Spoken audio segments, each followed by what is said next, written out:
Bienvenidos a La Otra Aventura, un espacio dedicado al mundo de los libros. El escritor Italo Calvino dijo lo siguiente: los futuros no realizados son solo ramas del pasado, ramas secas. Un sol a plomo calentando la plancha de asfalto en donde vivimos nos recuerda que el calentamiento global es un hecho incontrovertible. 30 grados Celsius en febrero y cada vez más tuberías de la Ciudad de México llevan solamente aire caliente. Así como usted lo oye. Hemos dedicado ya alguna emisión de este programa de La Otra Aventura al tema del agua en la capital de nuestro país y hoy volvemos a este tema que debería preocuparnos y mucho. Miles de personas han sobrevivido sin amor, ninguna sin agua, dijo bien Oden, el gran poeta británico. La Ciudad de México se acerca peligrosamente al punto de no retorno. La ONU calcula que el día cero será en el 2028, aquí muy cerca, lo que significa que se termina el suministro libre de agua y esta comienza a ser racionada. En muchas otras latitudes el problema es similar.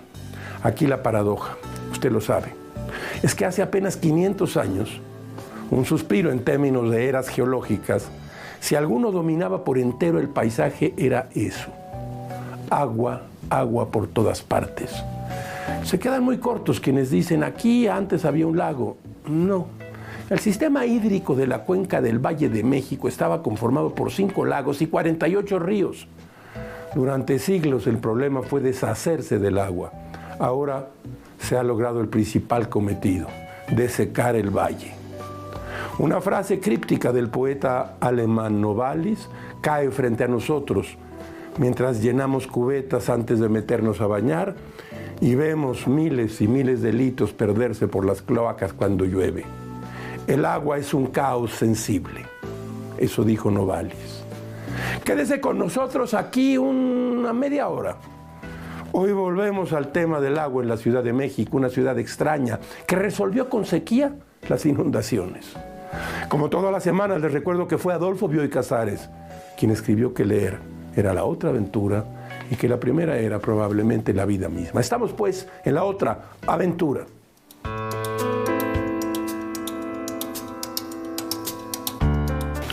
La ineptitud y el olvido irresponsable son el cauce histórico de la crisis hídrica de nuestros días. Y no los menores culpables de ese desastre se encuentran en los gobiernos de izquierda que llegaron al poder desde 1997 aquí, en la Ciudad de México. No se necesita ser un gran especialista como Manuel Perló para saber que los problemas ancestrales sin atención regresan un día convertidos en un destino funesto. Una maldición rige los orígenes de la Ciudad de México: traer agua potable y llevarse la sucia. Los españoles desecaron los lagos y sus herederos entubaron los ríos. A la ciudad le sobraba agua, pero taparon las grandes fuentes hídricas. Encuentro en Uruchurtu, un libro que ya hemos recomendado aquí de Manuel Perló, una gran investigación en 2 tomos, el Regente de Hierro, Orígenes y Primera Regencia, y el tomo 2, Auge y Caída del Exilio. Uruchurtu. Encuentro este apunte, escúchelo usted. Entre 1959 y 1964 se invirtieron 1.600 millones de pesos a través de la Dirección General de Obras Hidráulicas. Por cierto, en esos años se entubaron los ríos Churubusco, Consulado, Magdalena, Tacubaya, San Joaquín.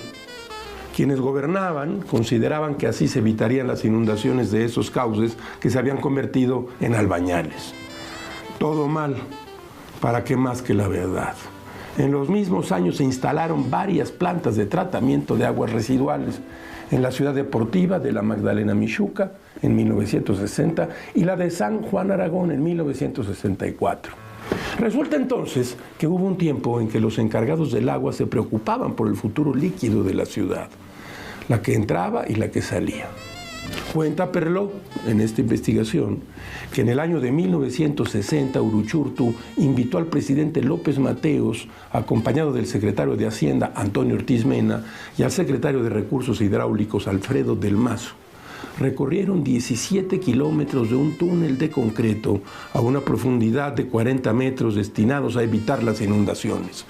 Se llamó Interceptor Poniente. Este recolector recogía las aguas de los ríos Magdalena, San Ángel, Tequilazo, Barranca del Muerto, Mixcoac, Becerra, Tacubaya, Dolores, Barrilaco. En ese tiempo, el gobierno de la ciudad consideraba que había vencido a las inundaciones. Falso. Corría el año de 1959 y las primeras lluvias de mayo anegaban las calles. Y al mismo tiempo empezaba la sequía. El agua escaseaba. La paradoja acompaña siempre a la ineptitud y la necedad. Algo de todo esto vuelve a ocurrir en estos días secos.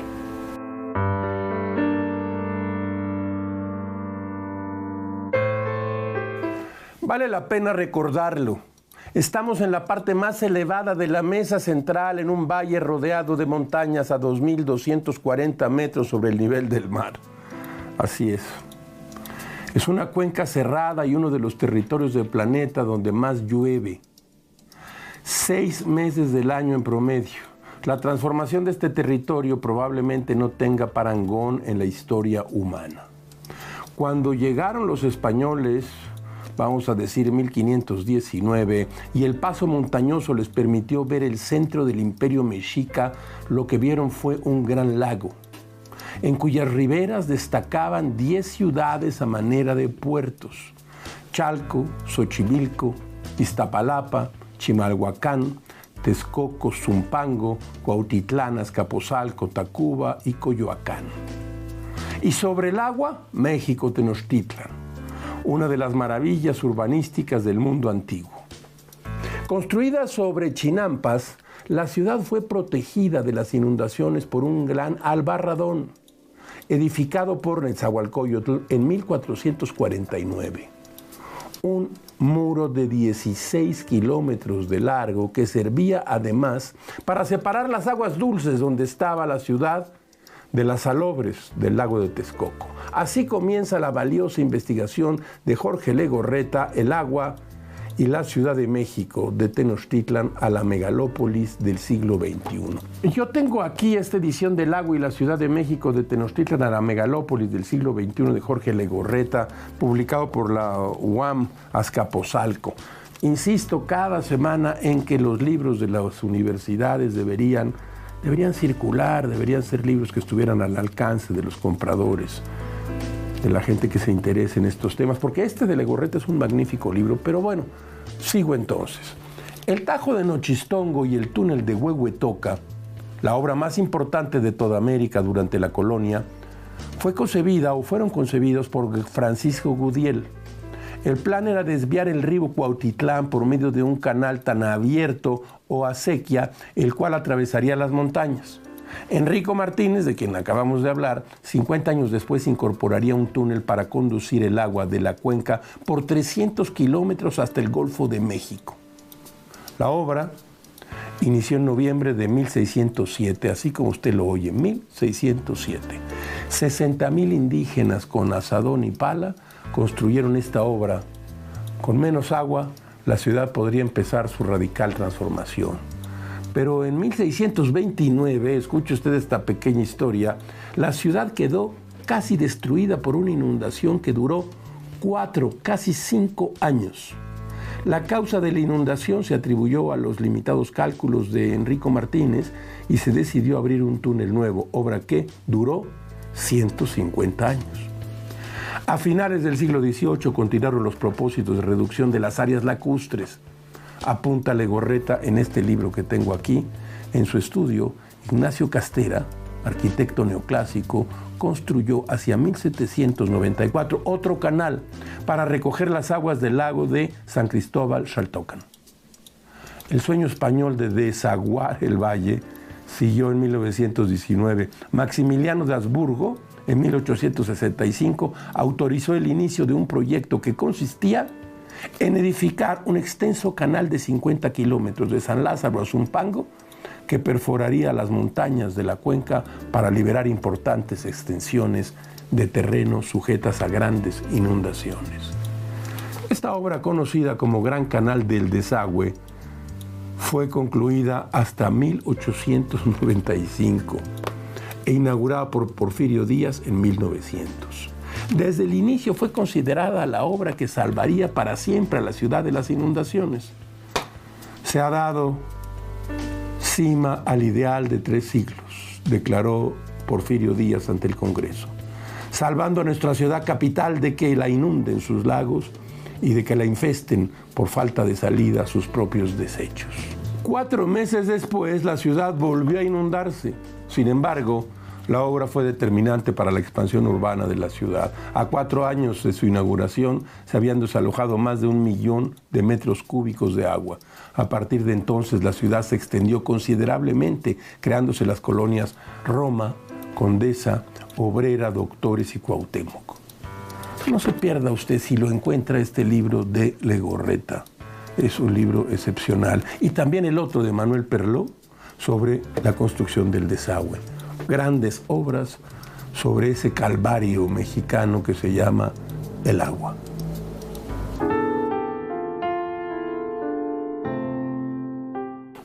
Manuel Paino escribió en Los bandidos de Río Frío un fragmento que nos recuerda que en la Ciudad de México del siglo XIX aún había, cercano al centro, un puerto.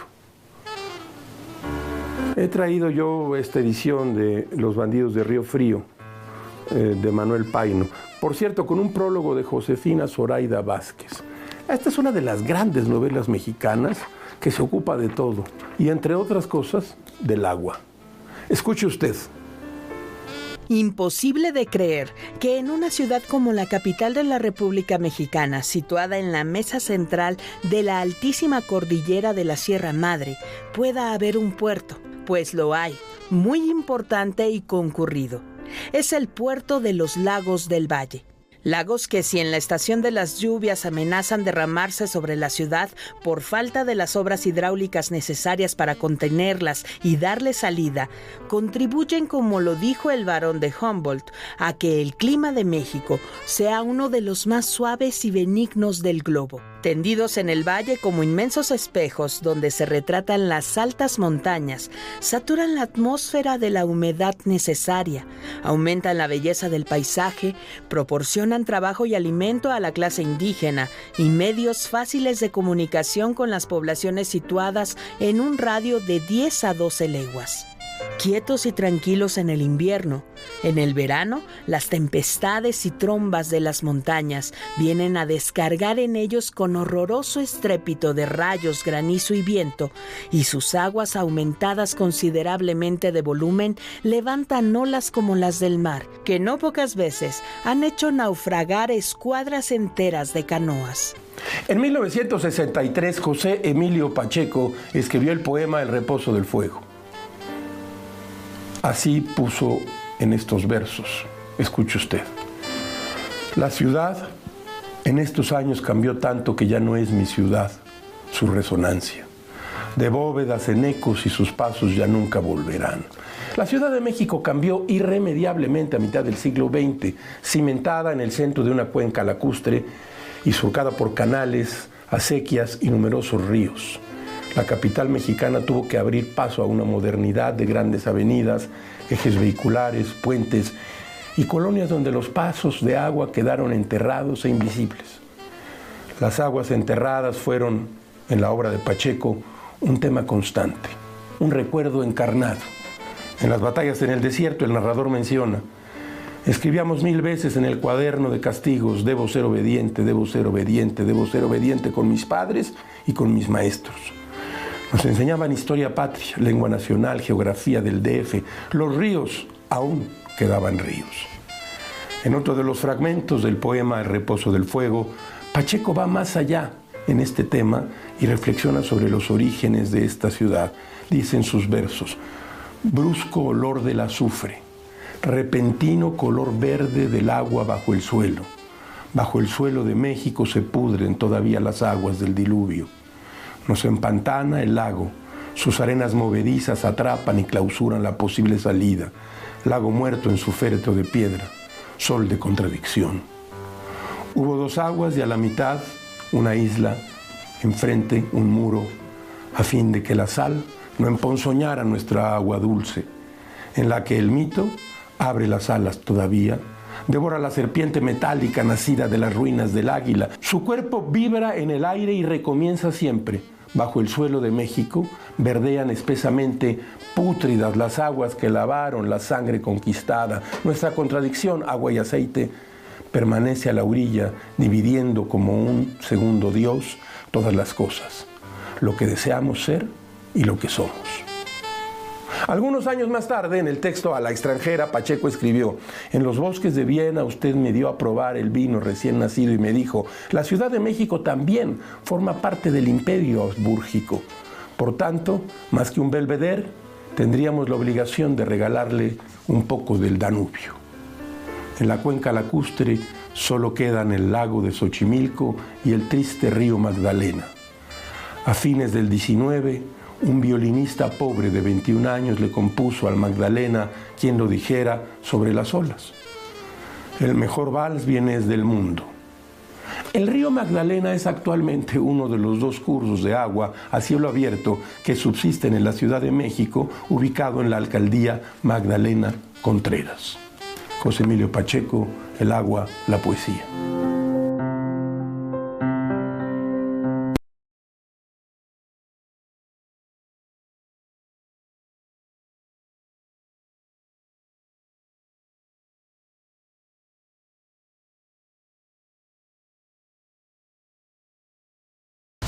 Te acompañamos todo el año.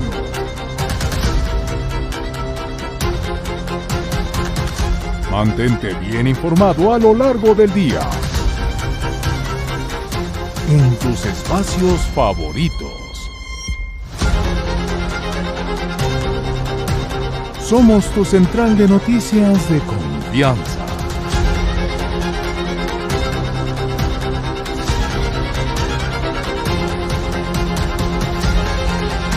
Que te comparte todo lo que sucede en tiempo real.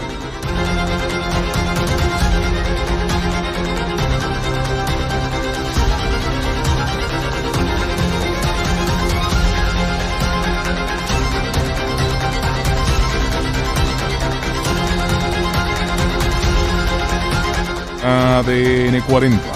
Siempre conmigo.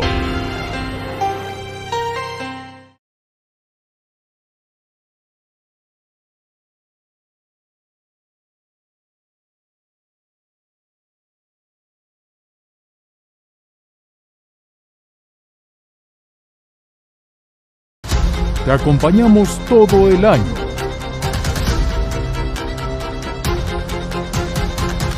Mantente bien informado a lo largo del día. En tus espacios favoritos. Somos tu central de noticias de confianza.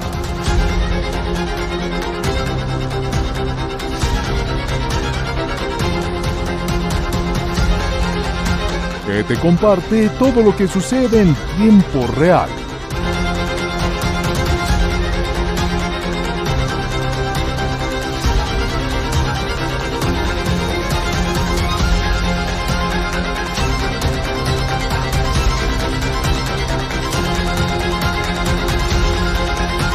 ADN 40. Siempre conmigo.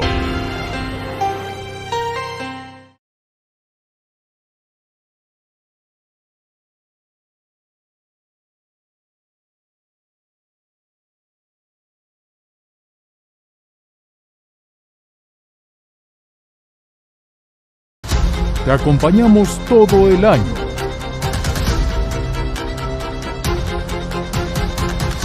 Mantente bien informado a lo largo del día. En tus espacios favoritos.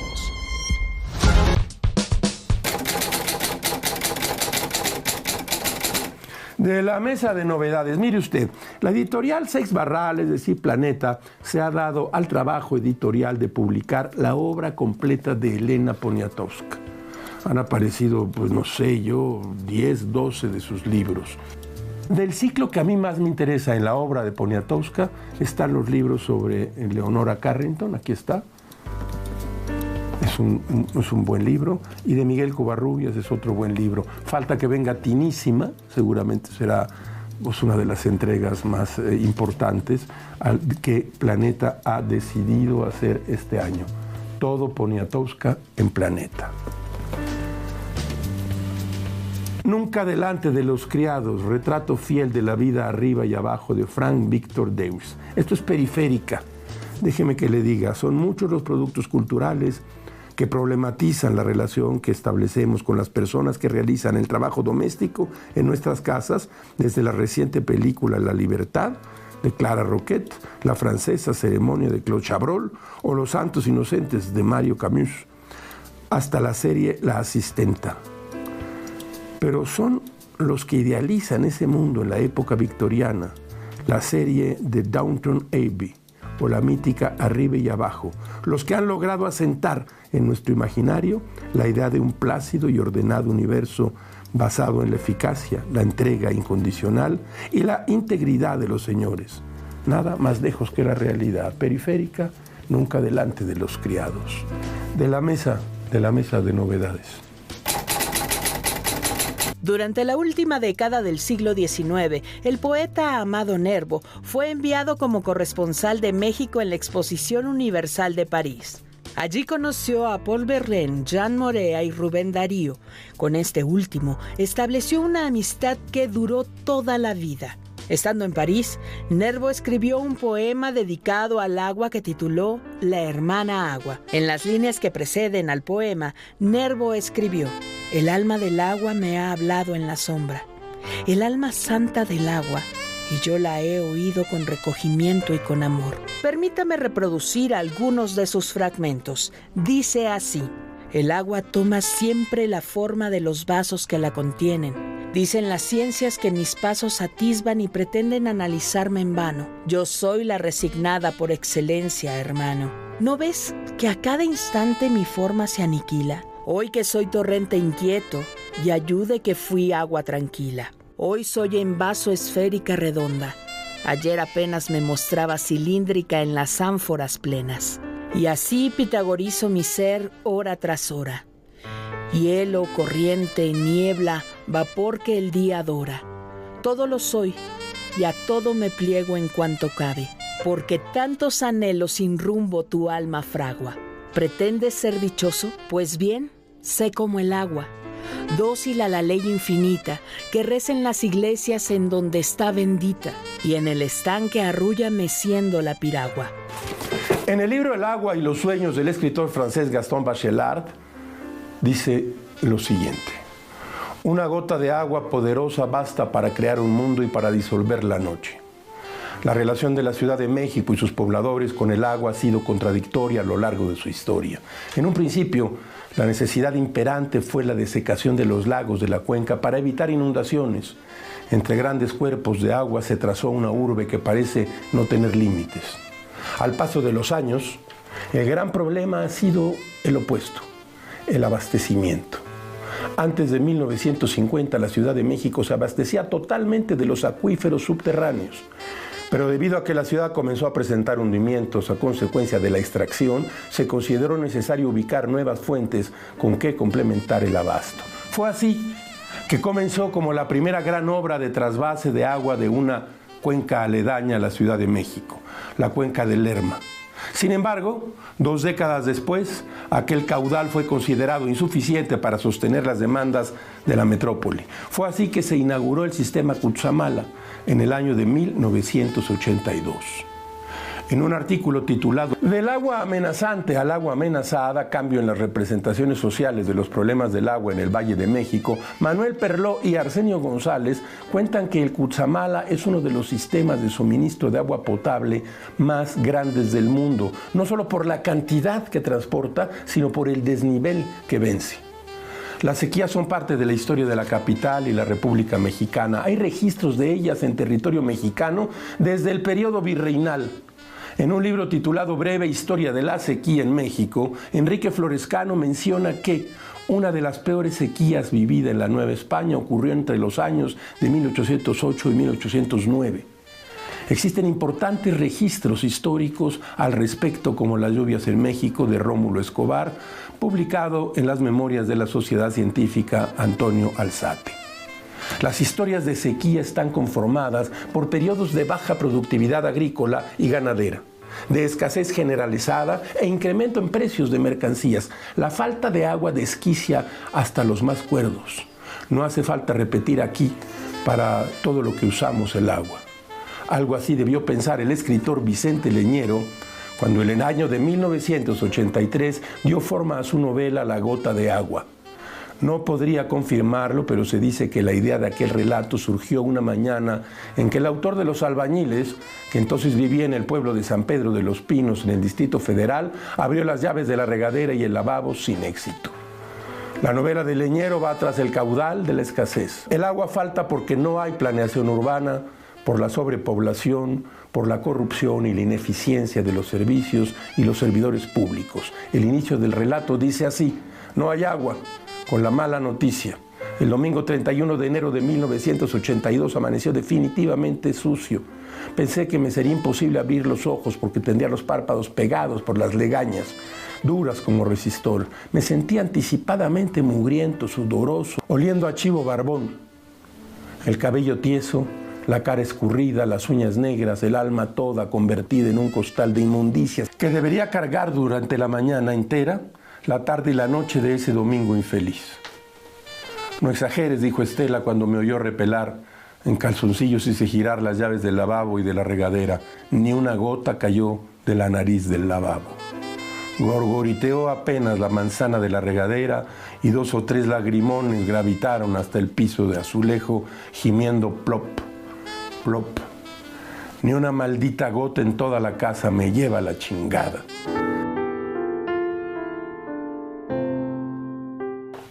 Como todas las semanas, usted encontrará aquí un espacio para la felicidad de las frases célebres. Escuche usted esta.